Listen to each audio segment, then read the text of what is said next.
Assalamualaikum warahmatullahi wabarakatuh. Alhamdulillahirabbil alamin wa bihi nasta'in wa ala umuri dunya waddin.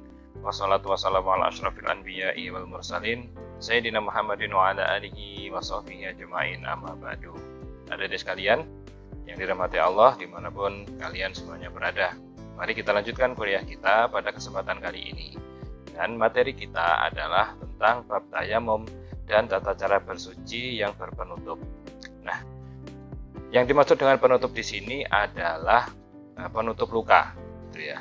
Baik luka ataupun keadaan yang lain yang dia itu membutuhkan penutup untuk mencegah sesuatu tersebut atau luka tersebut itu dari debu atau dari kotoran-kotoran yang dapat menempel sehingga memperlambat kesembuhannya atau bahkan menambah parah luka tersebut.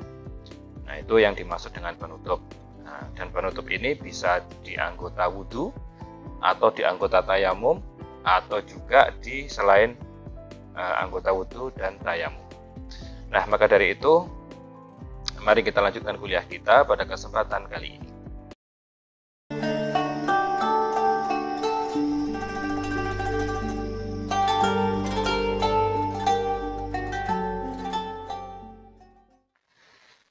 Baik, kita lanjutkan kuliah kita, dan yang pertama kita akan bahas tentang pengertian dan dasar tayamum. Nah, di sini kita harus jelas ya definisi, kemudian landasan dari tayamum tersebut apa. Nah, karena kalau kita nggak jelas ya otomatis nanti bingung ya, kita nggak mengenal apa itu tayamum dan juga dasarnya dari tayamum tersebut apa. Nah, tayamum artinya menyengaja. Artinya dari tayamum secara bahasa adalah menyengaja. Secara istilah adalah mengusapkan debu ke wajah dan kedua tangan sampai siku dengan niat yang khusus. Dengan niat yang khusus. Nah, berdasarkan ayat, ini ayatnya, wa in kuntum mardo aw ala safarin aw jaa ahadum minkum minal ghaid aw lamastumun nisaa falam tajidu ma'an fatayammamu sha'idan thayyiban famsahu biwujuhikum wa aydikum. Nah, ini adalah landasan dari tayamum dari ayat Quran yang saya ambil, yang artinya, dan jika kamu sakit atau sedang dalam musafir atau datang dari tempat buang air, maksudnya setelah selesai buang air gitu ya, atau kamu telah menyentuh perempuan kemudian kamu tidak mendapatkan air, maka bertayamumlah kamu dengan tanah yang baik atau suci, sapulah mukamu dan tanganmu. Surat An-Nisa ayat 43. Nah, jadi di sini Allah Subhanahu wa taala itu memberikan alternatif untuk bersuci bagi kita kalau tidak ada air atau kita tidak menemukan air, gitu ya. Nah, status tayamum adalah rukhsah atau keringanan yang diberikan Allah kepada umat Nabi Muhammad SAW sebagai pengganti wudhu dan mandi besar ketika tidak mampu menggunakan air. Jadi tidak mampu menggunakan air di sini nanti akan saya jelaskan kategorinya apa saja, keadaan-keadaannya bagaimana saja, dan bagaimana sholatnya, gitu ya. Nah, oke, selanjutnya kita akan membahas tentang hukumnya dulu ya. Hukum tayamum itu apa saja sih? Nah, bukan berarti nggak mampu atau nggak ada air kemudian tayamum. Nah, kita bahas dulu. Nah, hukum tayamum itu ada 4. Apa saja? Yang pertama, wajib bertayamum. Jadi hukumnya yang pertama itu wajib bertayamum jika terkena atau menuju air menyebabkan wafat. Maksudnya kalau terkena air itu akan menyebabkan dirinya meninggal.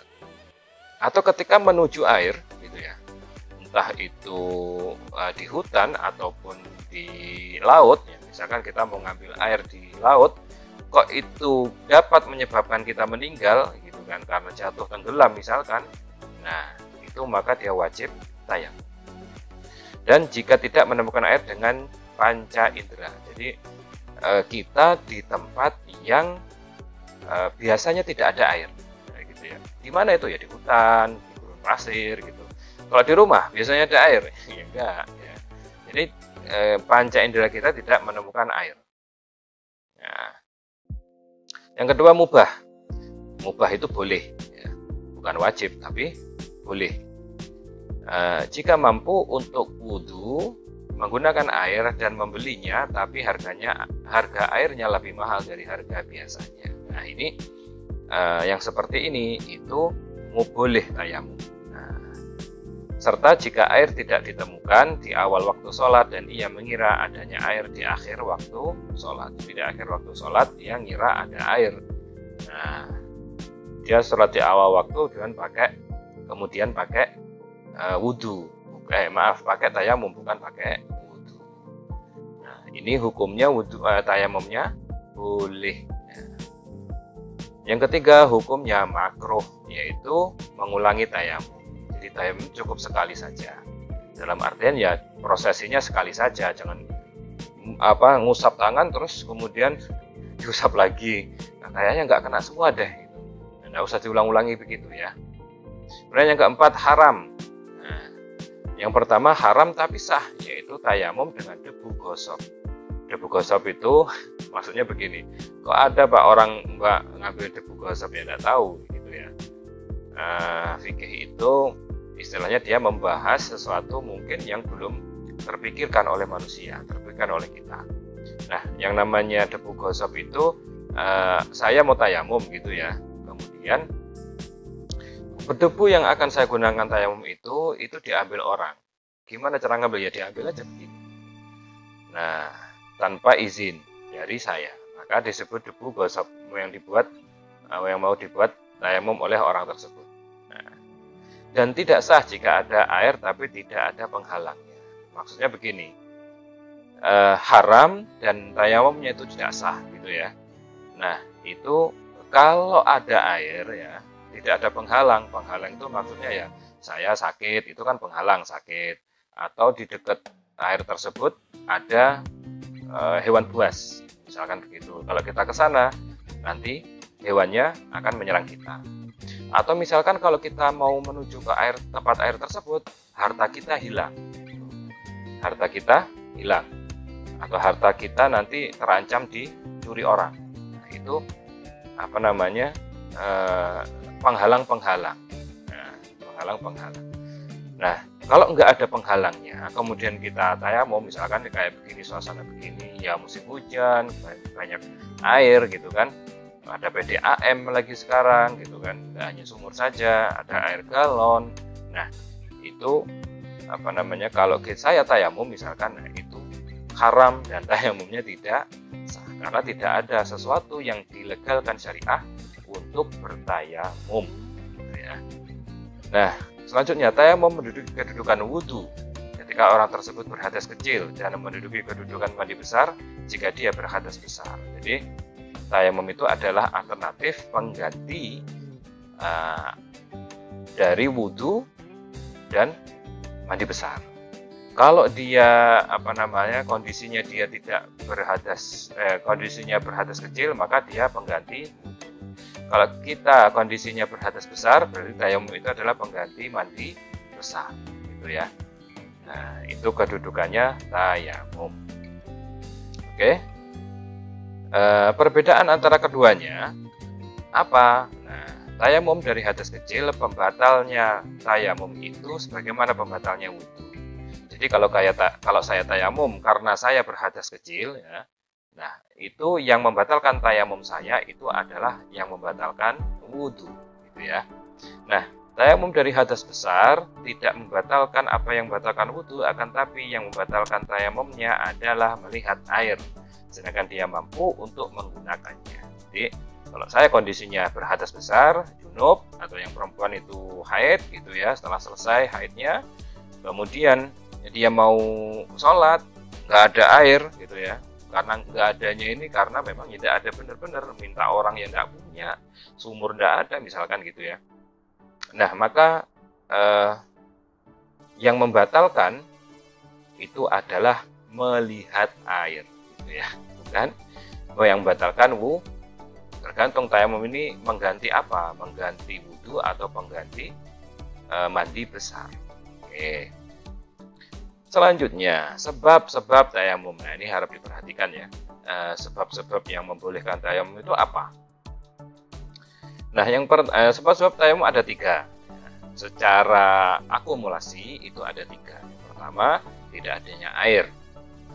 Memang nggak ada air. Nggak ada, nanti akan dijelaskan. Yang kedua, sakit. Entah luka, entah sakit, yang itu bisa memperparah. Dan sebab ada kebutuhan untuk minum bagi hewan yang terhormat yang kehausan. Jadi ada air, tapi air itu dibutuhkan untuk minum hewan terhormat yang kehausan. Apakah itu hewan terhormatnya? Kita akan jelaskan ya. Nah, yang pertama, hilangnya air, yaitu ketidakmampuan menggunakan air sebab tidak ditemukan dengan panca indera. Jadi panca indera kita itu nggak nemu air, nggak nemukan air. Bahkan kita minta, kita apa itu nggak nemu air. Oke, nah ini jelas ya. Atau ketidakmampuan menggunakan air secara syariat. Nah, seperti berikut. Jadi yang namanya tidak adanya air itu salah satu kategorinya itu kan ada 2. Berarti tidak nemu secara panca indera dan dia tidak bisa menggunakan air secara syariat. Maksudnya gimana? Nah, ini. Yang pertama, ada air gitu ya. Tapi untuk minum hewan yang terhormat, 1 ini ya. Kemudian yang kedua, ia menemukan air tetapi dijual melebihi dari harga biasanya. Jadi kalau dia mau wudhu, kekeringan misalkan kita ya, krisis air, nah dia menemukan air tapi dijual melebihi harga biasanya, maka itu adalah sebab yang membolehkan tayamum gitu ya. Atau dia kalau mau mendapatkan air dia harus antri gitu, dia harus antri untuk mendapatkan air. Nah, sedangkan waktu sholat itu nggak cukup untuk mendapatkan air itu, maka dia juga boleh tayamum gitu ya.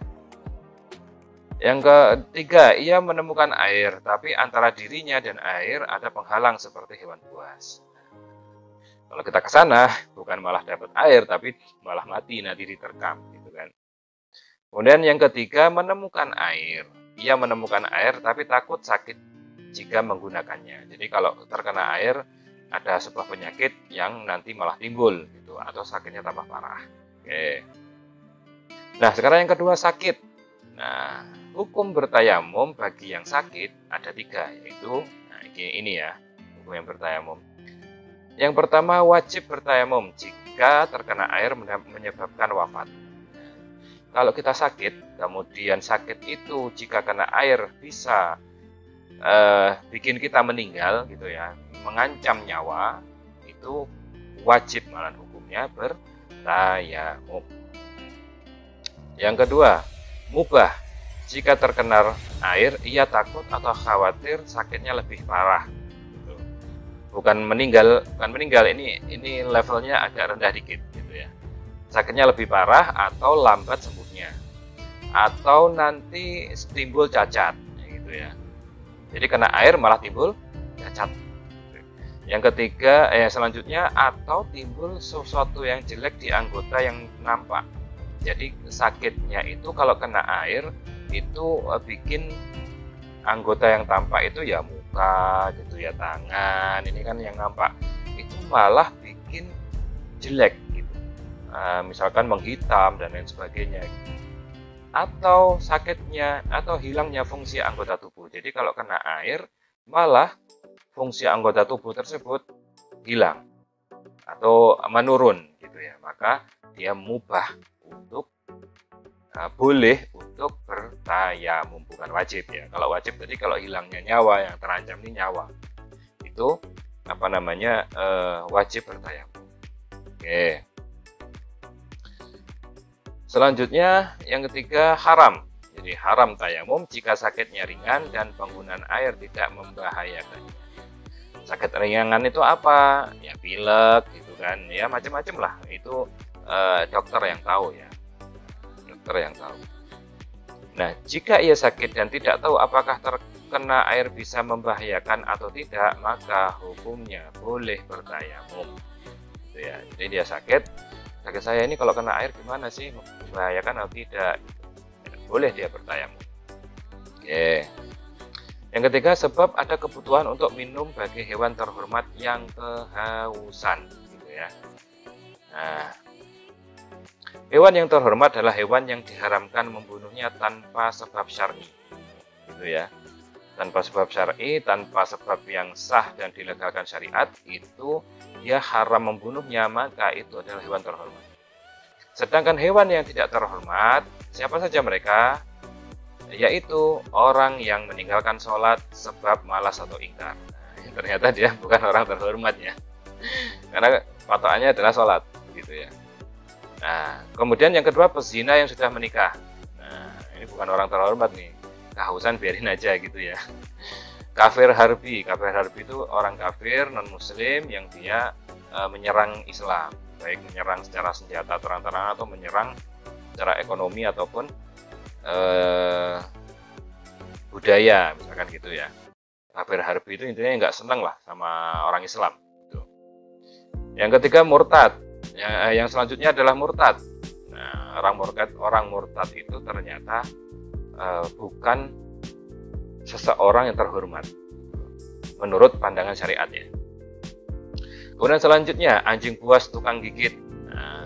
Anjing yang buas, yang istilahnya dia suka gigit, apalagi rabies gitu ya, itu bukan hewan terhormat. Dan yang terakhir adalah babi semua rata, bukan hewan yang terhormat. Nah, tapi ini dalam pertimbangan syariat ya, tidak bisa dengan ini kalian misalkan membunuh orang, gitu kan, meninggalkan orang meninggal, atau kalian loh Pak, katanya anjing kok di sini tidak terhormat. Katanya ada Nabi dalam sebuah hadis itu menceritakan bahwasanya ada seorang wanita nakal, dia kemudian kehausan, kemudian ngambil air di sumur di padang pasir gitu kan, ngambil air di sumur pakai sepatunya gitu ya. Kemudian ketika mau minum, dia ada anjing yang minta minum, gitu, kehausan juga. Nah, kemudian anjing tersebut dikasih minum, malah yang perempuannya ini meninggal dan dia malah diampuni dosa-dosanya oleh Allah Subhanahu wa taala. Nah, di sini kan anjing yang terhormat gitu ya, karena dia kan nggak gigit. Ini kan yang buas, yang tukang gigit, lagi yang rabiesan ya. Ya, jadi nggak bisa kalian akhirnya mengucilkan orang, atau istilahnya menghina orang, atau istilahnya mendeskripsikan orang lain karena sebab ini ya. Ini hanya kadar yang ditentukan oleh syariat. Itu kadar ditentukan oleh syariat. Terus kalau misalkan kalian benar-benar ngasih minum kepada misalkan yang tidak mau sholat, yang pezina yang sudah menikah, atau yang murtad, atau yang kafir harbi, ya tidak apa-apa, kasih minum saja. Di sini saya hanya menyampaikan apa yang dijelaskan oleh para ulama, akan tapi saya tidak ingin kalian gara-gara ini kalian malah tidak mau menolong, tidak mau berempati, tidak mau mengajak untuk kebaikan orang-orang yang saya sebutkan di sini. Oke? Selanjutnya. Nah, tahapan pencarian air. Jadi adik-adik sekalian, kalau kalian mau sholat itu memang wajib mencari air. Untuk wudhu, yang batal ya ini, yang batal dan mau wudhu wajib mencari air. Nah, jadi di sini kondisi-kondisinya itu jangan kalian anggap seperti sekarang PDAM ada air di mana-mana sudah. Nah, sumur setiap rumah ya punya, misalkan gitu ya. Nah, ini tahapan pencarian air ini berlaku juga di masa lalu dan juga di masa sekarang sampai nanti. Ya, walaupun sekarang air sangat melimpah di mana-mana. Intinya kalau ada pemukiman mesti ada air. Tahapan pencarian air sebelum sholat dan keadaannya sehat. Nah, itu ya, keadaannya sehat ya. 1. Wajib mencari air di kendaraannya. Jika tidak menemukan, harus mencari di rombongan. Nah, yaitu bagi musafir ya. Jadi kalau seorang musafir, dia wajib mencari air di kendaraannya. Nah, kalau nggak ada berarti di rombongannya. Kalau orang dulu kan di kendaraannya berarti ontanya atau di kudanya atau di rumah-rumahannya itu. Nah, jika di rumah maka rumah dan halamannya. Jika kita posisi di rumah, atau di rumah orang lain, atau di mana? Kalau di jalan gimana? Di jalan ya cari masjid banyak kan. Nah, maka harus nyari di sekitar rumahnya, di dalam rumahnya dulu. Nggak ada di dalam rumahnya, di halamannya. Kalau nggak ada di halamannya, ya cari lagi. Nah, jangan nggak ada air sudah selesai. Enggak. Yang kedua, kemudian jika mengira ada air, wajib mencari air sejauh 150 meter. Syaratnya jalannya aman bagi dirinya dan hartanya. Jadi kalau dia nggak menemukan air di dalam rumahnya dan di sekitar rumahnya, maka dia harus mencari di luar itu. Nah, radiusnya berapa? 150 meter, kurang lebihnya. Ya, dicari ada air enggak, wajib mencari. Jangan wah nggak ada air, udahlah tayamum aja, enggak bisa. Harus ada usaha gitu ya. Nah, syaratnya apa? Jalannya aman bagi dirinya. Jadi ketika nyari air itu dia aman. Nanti takutnya ke situ malah diterkam harimau gitu kan. Nah, gimana? Dan hartanya ketika ditinggalkan mencari air juga aman. Kalau nggak aman ya berarti dia nggak usah nyari air, tayamum aja. Yang ketiga, kemudian jika yakin tidak ada air, wajib mencarinya sejauh 4,5 km. Nah, ini agak susah ya, agak repot ya. Tapi sekarang kan manusia sudah punya motor, ya enggak? Nah, ini di fikihnya begini. Jadi kalau dia nggak nemukan air, dia yakin nggak ada air di situ, ya, dia wajib mencari lagi sampai radius 4,5 km kurang lebihnya. Tuh. Syaratnya apa? Ini lagi jalanannya aman bagi dirinya dan hartanya. Nah, karena apa ya? Yang namanya sholat itu harus diutamakan, gitu. Sahnya sholat harus diutamakan, mengalahkan yang lain. Cuman kalau memang yang nanti akan terancam dirinya dan terancam hartanya, maka hal tersebut bisa diurungkan, dalam artian bisa tayamum. Gitu loh. Luar biasa kan Allah udah ngasih kita semua, gitu kan, mata lengkap, jari lengkap, anggota tubuh lengkap, semua kita sehat. Untuk sholat saja, ya, Allah masih mau memberikan dispensasi tayamum. Untuk mencari air juga diutamakan. Kalau nyawamu terancam, tidak usah cari air. Kalau hartamu kamu tinggal mencari air nanti terancam, maka nggak usah cari air. Bayangkan betapa murahnya Allah dengan kita. Nah, jadi wajib mencarinya itu sekarang radiusnya paling pol yaitu 4,5 km. Tapi kan kalau kita hidup di Indonesia ya, itu kan banyak masjid. Jadi jangan dikit-dikit nggak ada air, mati listrik nggak ada air, bilangnya gitu. Akhirnya tayamum atau nggak mau sholat. Enggak. Cari masjid. Nah, minta kepada tetangga, enggak apa-apa. Kerannya mati gitu kan, enggak bisa wudhu. Ke tetangga, jangan kerannya mati, males, nggak sholat aja. Nah, gimana ini? Nggak ada usaha. Nanti salah satu anggotanya nanti diambil Allah, baru nangis-nangis. Ya, maka sebagai hamba yang baik kita wajib mendahulukan apa yang menjadi haknya Allah pada kita. Nah, 4, lebih jauh dari 4 km, 4,5 km ya, tidak wajib mencari air walaupun yakin di sana ada air. Nggak wajib, ya boleh. Boleh. Selanjutnya syarat-syarat tayamum. Oke, ada 7 ya. Ini syarat-syarat tayamum sah itu ada 7. Nah, yang pertama harus dengan debu, gitu ya. Harus dengan debu. Tidak boleh dengan bedak ataupun tepung atau apa lagi. Nah, yang mirip debu lah, gitu. Harus dengan debu. Syaratnya debunya suci, gitu ya.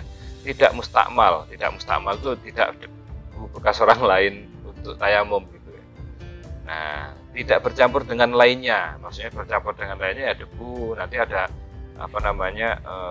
misalkan kotoran kering di situ, atau bercampur dengan yang lain, ya bercampur bedak atau bercampur tepung, nah, tidak boleh.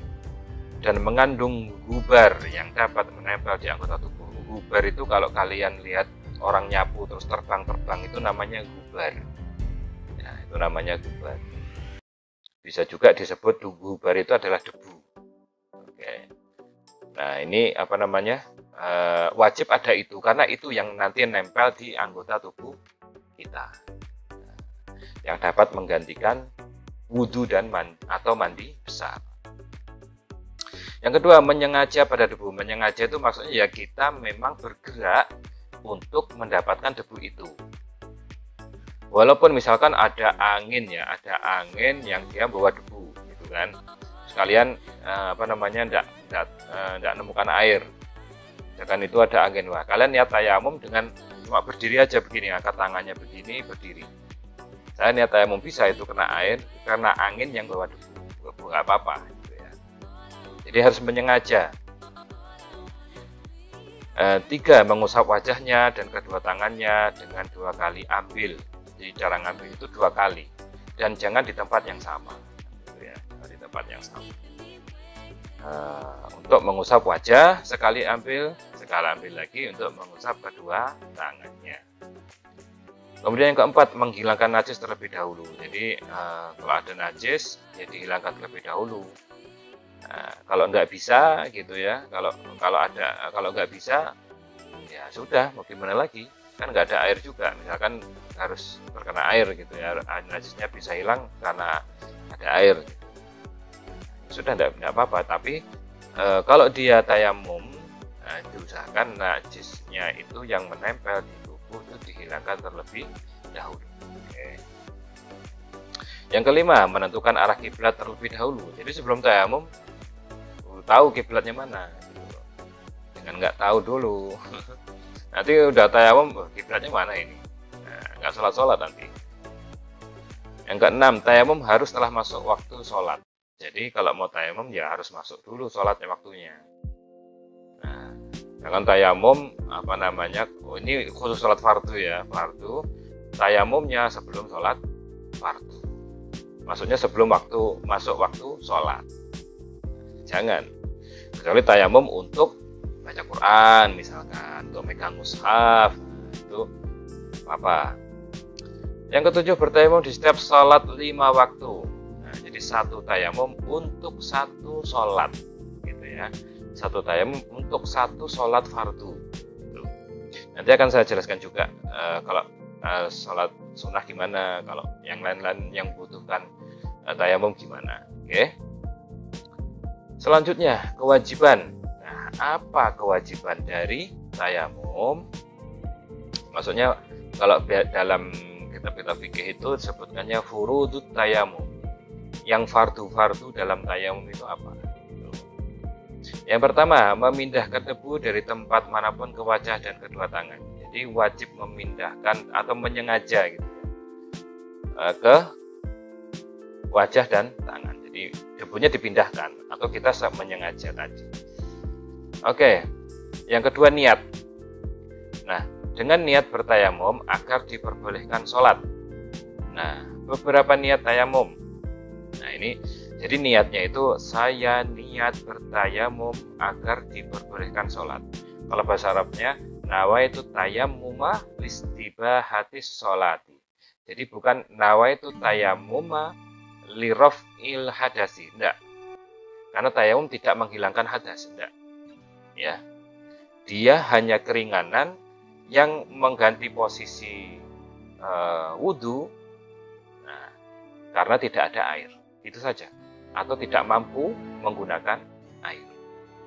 Nah, ini niat-niatnya ya. Jadi dari niat inilah tayamumnya itu berlakunya bagaimana gitu. Yang pertama, niat agar diperbolehkan sholat fardu, maka tayamumnya dapat digunakan sholat fardu sekali doang. Kemudian semua sholat sunnah, memegang mushaf dan semua sujud. Baik sujud sahwi, sujud tilawah, ataupun sujud syukur. Sujud sahwi kan di sholat ya. Sujud syukur atau sujud tilawah. Nah, yang nanti akan saya jelaskan tentang bab tersendiri tentang sujud ini ya. Jadi kalau kita bertayamum, kemudian niatnya begini, agar diperbolehkan sholat fardu. Nah, itu jatah 1 tayamum itu untuk apa saja sih? Ya, maka 1 kali sholat fardu, semua sholat sunnah, memegang mushaf dan semua sujud ini, dan tawaf. Tawaf lagi sebenarnya. Tapi kan ini konteksnya di Indonesia. Nah, tapi jika niatnya agar diperbolehkan sebab tayamum, maka tidak boleh dipakai sholat wajib, sholat sunnah, dan tawaf. Jadi kalau misalkan saya niat tayamum agar diperbolehkan sebab tayamum, apa saja ya, macam-macam kan gitu. Nah, itu maka yang tidak boleh itu sholat wajib tidak boleh, sholat sunnah tidak boleh, tawaf nggak boleh, tapi baca megang mushaf dan sujud boleh. Ya, sujud syukur, sujud tilawah boleh. Gitu ya. Kenapa kok begini ya? Jadi kenapa kok satu kali tayamum sekali untuk sholat fardu sekali? Karena ya itu tadi, tayamum itu tidak menghilangkan hadas kecil dan hadas besar juga. Kemudian tayamum itu adalah bersesuci yang ringan, yang lemah. Jadi tidak bisa menghilangkan hadas. Nah, kalau misalkan sekali wudhu kan bisa mau sholat fardu 2 kali boleh, mau sholat sunnah berapa rakaat boleh, membaca Qur'annya megang mushaf ya boleh, tawaf ya boleh. Kalau wudhu kan semua include gitu ya. Tapi kalau tayamum tidak, karena memang tidak menghilangkan hadas. Oke. 3. Mengusap wajah sekali usap. Jadi setelah kita menaruh ngambil debu ya, kita ambil debu itu kan di tembok misalkan, terus diringankan begini. Nah, mengusap wajah sekali usap. Jadi usapkan gini. Jadi yang ini bertemu di sini di ujung kepala ya. Terus yang telinga itu di sini. Oke. Jempolnya. Maaf, ya jempolnya di bawahnya telinga gini. Nah, gini, terus ditarik. Nah, ditarik gini kan. Nah. Oke, ini ditarik gini. Nah, bertemu. Oke, itu yang caranya paling mudah. Jadi cukup sekali itu dok. Nah, nggak usah gini terus diulang-ulang gini. Kayak orang bedaan aja gitu ya.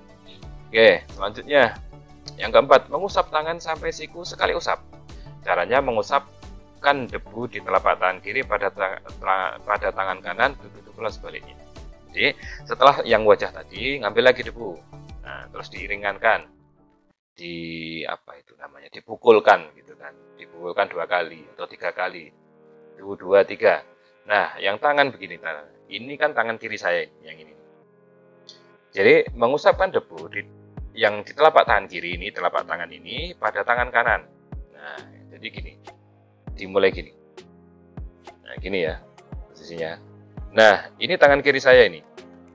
Kemudian ditarik ke bawah, seret gini. Kan sudah sampai siku ini. Nah, kemudian diputar. Nah, diputar gini. Nanti di ujungnya ini terakhir. Seret gini. Set. Oke. Sama di sini begitu juga. Nih, set, terus diputar. Nih, set. Udah. Jangan gini-gini. Biar rata semua debunya. Cukup begitu saja.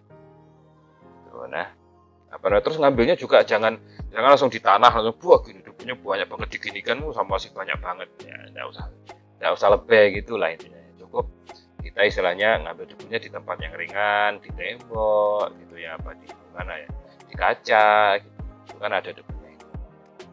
Oke, itu caranya ya. Yang kelima, tertib, dimulai wajah lalu tangan. Jadi wajah dulu sekali usap, tidak 3 kali, kemudian ngambil debu lagi, tangan gitu ya. Nah, tangannya juga tadi kanan dulu, kemudian jadi sekali usap. Oke. Hukum pemakai jabiroh. Nah, ini pemakai jabiroh ini yang saya ingin jelaskan, banyak bingung, orang yang bingung. Nah, jabiroh adalah penutup yang menghalangi air mengenai kulit anggota tubuh, baik sebab patah tulang atau luka, baik berupa perban atau lainnya. Jadi jabiroh itu intinya yang menutupi anggota tubuh, gitu ya, baik karena luka atau patah tulang, gitu ya. Yang itu tujuannya memang melindungi anggota tubuh agar satu ya cepat sembuh, dua tidak tambah parah sakitnya, dan lain sebagainya. Baik berupa perban, nah perban ya, atau lainnya itu bisa Hansaplast atau gips gitu ya, dan lainnya. Bukan istilahnya yang misalkan apa ya, pakaian gitu, misalkan pakaian yang dia nggak mau lepas gitu, terus apa namanya, atau apa hiasan apa gitu di sini nggak mau lepas gitu, enggak, itu bukan jabiroh gitu ya. Oke, hukumnya jika melepasnya tidak berbahaya maka wajib melepasnya. Jika takut hal itu berbahaya maka tidak usah dilepas. Jadi intinya itu membahayakan dia atau tidak gitu. Kalau membahayakan kan wajib dilepas memang, bukan karena nggak keren atau nggak bisa gaul atau gimana, enggak ya, tapi memang kalau dilepas berbahaya itu memperparah penyakit atau tambah penyakit atau malah menjadi cacat atau macam-macam, itu namanya berbahaya untuk dirinya. Nah, wudhunya pemakai jabiroh dengan berwudhu seperti biasanya dan airnya sampai ke batas jabiroh atau penutupnya. Lalu bertayamum seperti biasanya, kemudian dilanjutkan wudhunya sampai selesai. Jadi, misalkan di sini saya ada apa namanya perban ya, ada perban. Nah, karena di sini luka. Sebenarnya ya, luka yang di sini saya ini itu kan seharusnya ditutup sebesar luka tersebut. Tapi karena penutup itu kan nggak mungkin kalau cuma sebesar luka itu, pasti butuh pengait atau penyangga ya kan di sekitarnya. Apa namanya, kalau perbannya itu dikelilingin gini, namanya kalau di kita fikih itu kan qadarul istimsak. Jadi dimaafkan itu, maksudnya enggak apa-apa, enggak kena air wudhu, karena apa namanya, luka itu hanya bisa ditutup dengan mengaitkan perban itu mengelilingi lengan gitu kan. Padahal lukanya cuma di sini doang, tapi karena apa namanya, harus ada pengaitnya untuk menutupi luka itu agar cepat sembuh, maka ini dimaafkan. Tapi ya namanya pengait apa namanya, yang anggota yang nggak sakit yang di sini itu ya jangan lebar-lebar gitu, jangan banyak-banyak, sekadarnya saja. Nah, maka dia berwudu seperti biasanya gitu ya. Seperti biasanya yang kena air, yang kena apa namanya, anggota tubuhnya ini gitu loh, yang sehat. Nah, kalau misalkan di sini ya jangan dialiri air begini, jangan. Cukup diusapkan aja begitu airnya. Nah, nanti diambil air lagi diusapkan gini untuk wudu. Nah, setelah ngambil yang ini, setelah apa namanya, selesai yang ini, baru nanti dia tayamum. Misalkan di tangan ya. Setelah tangan kan wudunya nanti apa? Mengusap rambut. Ya. Setelah tangan mengusap rambut. Jadi sebelum mengusap rambut tayamum. Tayamum untuk apa? Menempel kulit yang atau luka yang tidak terkena air tadi. Oke. Kemudian setelah tayamum melanjutkan wudunya sampai selesai. Nah, fungsi tayamum di sini adalah untuk menempel anggota wudu yang tertutupi jabiroh yang tidak terkena air, gitu ya. Oke, selanjutnya, nah cara mandi besarnya pemakai jabiroh adalah dengan meratakan air ke anggota tubuh yang sehat sampai batas jabiroh, jadi sampai batas perbannya. Lalu mengusapkan air di atas jabirohnya sebagai ganti air yang tidak terkena luka dan kulit yang tertutup jabiroh. Jadi kalau mandi besar ya gitu, mandi seperti biasa gitu loh. Nanti baru diusapkan, ngambil air yang suci, misalnya yang mengalir atau yang dialirkan dari gayung, diusapkan sebagai ganti apa? Yang tidak terkena ganti luka dan kulit yang tidak terkena air. Nah, jika ia memakai jabiroh dalam keadaan suci, maka cukup bertayamum saja setiap ingin sholat wajib. Tapi jika memakai jabiroh tidak dalam keadaan suci, maka wajib berwudu atau mandi besar sesuai aturan di atas. Jadi yang tadi, yang barusan saya jelaskan. Jadi intinya, kalau mau mudah itu pakai perbannya atau pakai gipsnya itu sebelum dalam keadaan suci. Tapi kan orang nggak bisa, maksudnya nggak semua orang bisa. Misalkan dia kecelakaan terus pingsan, harus segera digips, harus segera diperban apa namanya, tangannya sampai lengan gitu kan. Gimana itu mau mau keadaan suci, wong dia aja pingsan, dia aja koma, gitu misalkan ya. Maka kalau dia memakai jabiroh, perban atau penutup lainnya itu dalam keadaan suci, kan dia cukup tayamum aja, gitu. Nggak usah wudhu terus kemudian ditempel tayamum tadi, nggak usah. Cuman apa namanya, kalau dia nggak sempat dalam keadaan suci ya sebelum pakai jabiroh tadi, maka ya cara wudhunya, cara mandinya kayak tadi saya jelaskan, dan tidak perlu mengganti sholatnya, gitu ya. Dari sisi kodok sholat ini, maka yang pemakai jabiroh tidak melakukan wudhu dan mandi besar sesuai ketentuan di atas, tidak mengulangi lagi sholat wajibnya. Ini adalah pendapat yang dikemukakan oleh Imam Nawawi, gitu ya. Intinya kalau mau ndak ngulangi sholatnya ya lakukan kayak tadi, gitulah ya, lakukan kayak tadi, kecuali kalau kita pakai perbannya itu dengan di keadaan suci terlebih dahulu, itu intinya. Dan tetap sholat Pak ya. Oke, yang batalkan tayamum apa saja? Yang batalkan tayamum ada 3, gitu ya.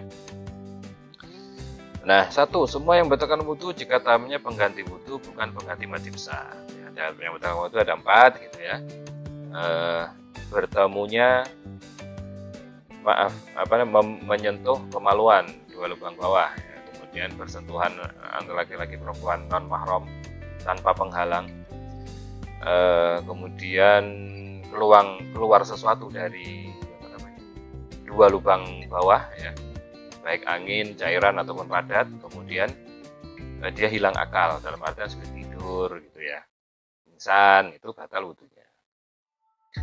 Yang kedua murtad, jelas. Kalau murtad jelas ya sudah langsung batal. Yang ketiga, munculnya kemungkinan atau keyakinan adanya air. Nah, jika sebab tayamumnya adalah tidak ada air. Jadi kalau dia muncul keyakinan ada air dan sebab tayamumnya itu karena tidak ada air, maka tayamumnya batal secara otomatis. Nah, artinya jika ia tayamum sebelum masuk waktu sholat dan tidak ada penghalang antara dirinya dan air, nah, maka otomatis batal. Dan ia tayamum setelah masuk waktu sholat dan ia berada di daerah yang sekitarnya, atau ia tayamum setelah masuk waktu sholat dan ia berada di daerah yang sekitarnya biasanya banyak air, maka batal tayamum dan sholatnya. Begitu. Nah, kalau memang kita tinggal yang biasanya banyak air, apalagi di pemukiman, dia kok tayamum padahal dia banyak air, nah, gitu ya, maka tayamumnya itu batal. Kali dia sudah mencari-cari, tanya, minta atau mau beli, tidak ada sama sekali. Nah, adik-adik sekalian, ini yang dapat saya sampaikan pada kesempatan kali ini. Semoga bermanfaat, dan jika ada yang kurang jelas atau mungkin saya salah dalam menyampaikan, silahkan komen di kolom komentar. Semoga bermanfaat, dan jangan lupa tetap laksanakan perintah Allah dengan sebaik-baiknya, tetap sholat, dan jangan menyepelekan apa yang sudah diperintahkan oleh Allah dan Rasulullah Shallallahu Alaihi Wasallam. Demikian dapat saya sampaikan. Kurang lebihnya mohon maaf. Assalamualaikum warahmatullahi wabarakatuh.